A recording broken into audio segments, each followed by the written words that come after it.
السلام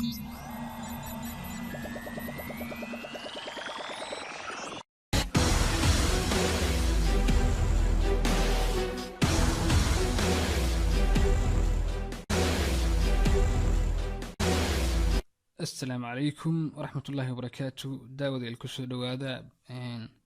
مع مقالكنا مانتا وأينو كحلين دونو علاد ير أو هايستا dadka isticmaala barnaamijka loo yaqaano XAMP. markaas ciladani waxa weeye cilad xagga ka haysta portiga kad soo la kala XAMP aynu soo kicino barnaamijkeena XAMP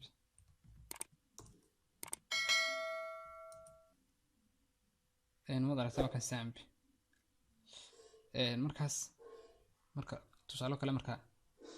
aad start saas kala taado the XAMP is not working properly تانو كلامي SQL وشقينية. Hello friends, in this video I'm gonna show you how to fix XAMP apache problem if not started this in few steps. Change the port number apache HTTP configure because our port is PC. Change the port number of apache HTTP SSL.configuration. Also select the configuration panel in the corner and choose surface and port setting, then enter the port number that you already made. Because this apache is not starting, as you see, marka waxaad dooranaysaas halka ku taalo configuration ayaad dooranaysaa kadibna waxaad leedahay apache HTTP ayaad ka dooranaysaa kadibna waxaad taabanaysaa Ctrl F to find id meel ka qoran tahay halka id ka qoran tahay ta ugu horeysa halka ay ka qoran tahay listing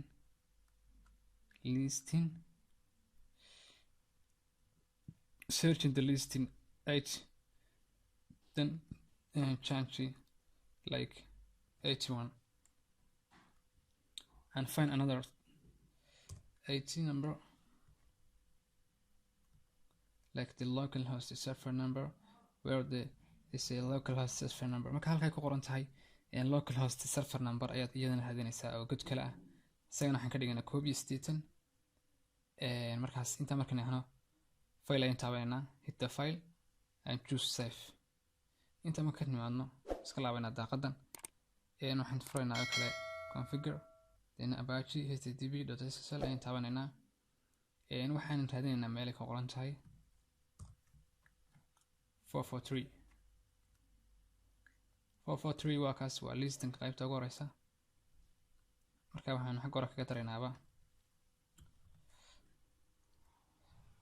0110 ayaan kaga daraynaa xagga hore kaga darnay sidoo kale halka kale ay ku qoran tahay 443 virtual host default 443 iyadina bedelaysaa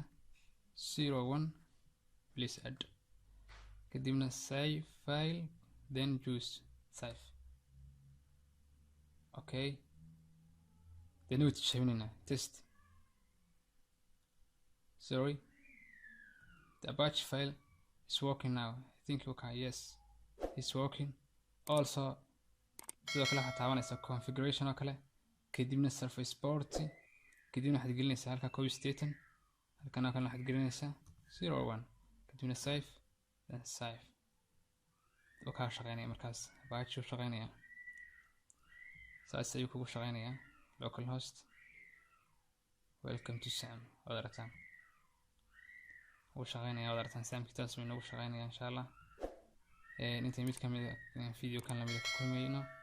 maanta ka tagay assalamu alaykum wa rahmatullahi wa barakatuh.